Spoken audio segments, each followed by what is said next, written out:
అమూల్ ద్వారా పాల సేకరణ నిలిచిపోతే వేలాది మంది పాడి రైతులు రోడ్డున పడే అవకాశం ఉందని రైతు సంఘం నాయకులు పాడి రైతులు ఆగ్రహం వ్యక్తం చేశారు. అమూల్ డైరీని కొనసాగించాలంటూ అనంతపురం కలెక్టరేట్ వద్ద పాడి రైతులు ఆందోళనకు దిగారు.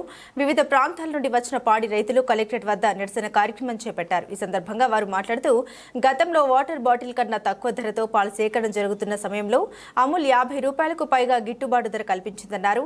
ఈ సమయంలో చాలా మంది రైతులు ఇల్లు, పొలాలు, బంగారు నగలు తాకట్టు పెట్టి పశువులు కొనుగోలు చేశారని వాపోయారు. ఇప్పుడు అమూల్కు ప్రభుత్వ సహకారం లేని కారణంగా తొలగిస్తున్నట్లు చెబుతున్నారన్నారు. దీనివల్ల ప్రైవేట్ డైరీల వారు పాలను 20 రూపాయలకి అడుగుతున్నారని, దీంతో తాము తీవ్రంగా నష్టపోతున్నామన్నారు. ఆగస్టు 10వ తేదీ నుండి పాల సేకరణ నిలిపివేసే అవకాశం ఉందని, వెంటనే ప్రభుత్వం జోక్యం చేసుకుని అమూల్తో చర్చలు జరపాలని డిమాండ్ చేశారు. లేదంటే అనంతపురం జిల్లా వండి ప్రాంతంలో పాడి రైతుల పరిస్థితి దుర్భరంగా మారుతుందని ఆవేదన వ్యక్తం చేశారు. కొనసాగించాలనేసి ఈరోజు పాలను సేకరిస్తున్నటువంటి మహిళా గ్రూపులు, అదే విధంగా పాలు పోస్తున్నటువంటి రైతులందరూ కూడా అనంతపురం కలెక్టర్ కార్యాలయం దగ్గర వచ్చి ఆందోళన కార్యక్రమం నిర్వహిస్తా ఉన్నారు. గత ప్రభుత్వము అమూల్ సంస్థతో ఒప్పందం చేసుకొని రాష్ట్ర వ్యాప్తంగా కూడా పాల సేకరణని మహిళా గ్రూపుల్ని, వివో గ్రూపులందరూ కూడా తయారు చేసి రైతులను భాగస్వాములు చేసి సొసైటీలను ఏర్పాటు చేయడం జరిగింది. ఆ సొసైటీలకు దాదాపు 200 కోట్ల రూపాయల వరకు కూడా ఖర్చు చేయడం జరిగింది. రాష్ట్ర వ్యాప్తంగా దాదాపు 300 సంఘాలు ఉన్నాయి. ఒక్కొక్క సంఘానికి 2 లక్షల రూపాయల వరకు ఆ పాల సేకరణకు సంబంధించినటువంటి మిషనరీ కూడా కొనుగోలు చేయడం జరిగింది.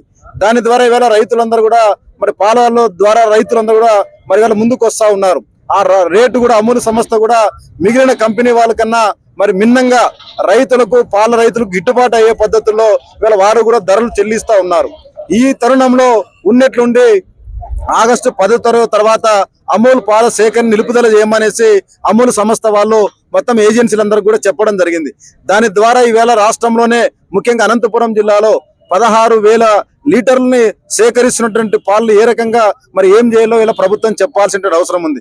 ప్రభుత్వం ఉన్న ఫలంగా ఈ పాల సేకరణ ఆప్ చేయడం ద్వారా ఒట్టు రైతులు, అదే సంఘాలు వాళ్ళందరూ కూడా ఇబ్బంది పడాల్సిన పరిస్థితి వస్తూ ఉంది. ఇవాళ అనంతపురం జిల్లా లాంటి కరువు ప్రాంతంలో ఇవాళ వ్యవసాయం అంతా దండగైనటువంటి ఈ పరిస్థితుల్లో, కరువు కోరల్లో పంటలు పండనటువంటి ఈ పరిస్థితుల్లో ప్రత్యామ్నాయంగా పాడిని నమ్ముకుని ఈ జిల్లాలో రైతులు అనేక మంది తమ బతుకులను ఈడుస్తా ఉన్నారు. అట్లాంటి సందర్భాన్ని ఇవాళ ప్రభుత్వాలు ప్రోత్సహించాలి. ఆ పాడి రైతులను ఇంకా ప్రోత్సహించి వాళ్ళకి అదనంగా ఇట్లాంటి సంస్థలను ఏర్పాటు చేసి పాల సేకరణ చేయాలి. అట్లా కాకుండా ఉన్న ఫలంగా అమూల్ సంస్థని వీళ్ళు బంద్ చేయడం అనేది దుర్మార్గమైనటువంటి చర్య. అందుకోసమే ప్రభుత్వం మేము చెప్తా ఉన్నాం, మీరు వెంటనే వీళ్ళకి ప్రత్యామ్నాయం అన్నా చూపాలి, లేదా మీరు అమూల్ సంస్థతో మీరు ఒప్పందం అన్నా చేసుకోవాలి, వాళ్ళని చర్చలకు పిలవాలి. వాళ్ళ పరిస్థితులు ఏమి, మళ్ళీ మీ పరిస్థితులు ఏమో చర్చించి ఇవాళ న్యాయం చేయాల్సినటువంటి అవసరం ఉంది. ఇవాళ అమూల్ సంస్థ కాకపోతే ఇవాళ మీరు ప్రత్యామ్నాయంగా ప్రభుత్వ డైరీలు ఉన్నాయి కదా, ఆ ప్రభుత్వ డైరీలు ఈరోజు మన అనంతపురంలోనే ఇక్కడ విజయ డైరీ ఉంది. దాని ఆస్తులన్నీ ఉన్నాయి, మిషన్లన్నీ ఉన్నాయి, అవన్నీ నిరుపయోగంగా ఉన్నాయి. కాబట్టి మీరు వెంటనే అమూల్ సంస్థతో మాట్లాడండి. మాట్లాడి దీన్ని కొనసాగించే పద్ధతుల్లో దీన్ని ప్రభుత్వం టేక్ ఓవర్ చేసుకొని పాల సేకరణ కార్యక్రమాన్ని యథావిధంగా కొనసాగించాలి. అమూల్ సంస్థ పాల రైతులను ఆదుకోవాలనేసి వారికి అండగా ఆంధ్రప్రదేశ్ రైతు సంఘం ఆధ్వర్యంలో మేము వాళ్ళ తరపున నిలబడతా ఉన్నాం. వాళ్ళ కోసం పోరాటం చేస్తాం. తప్పకుండా ఈ కరువు ప్రాంతంలో అమూల్ పాలన్ని కొనసాగించాలనేసి ఈ ప్రభుత్వాన్ని మేము డిమాండ్ చేస్తా ఉన్నాం.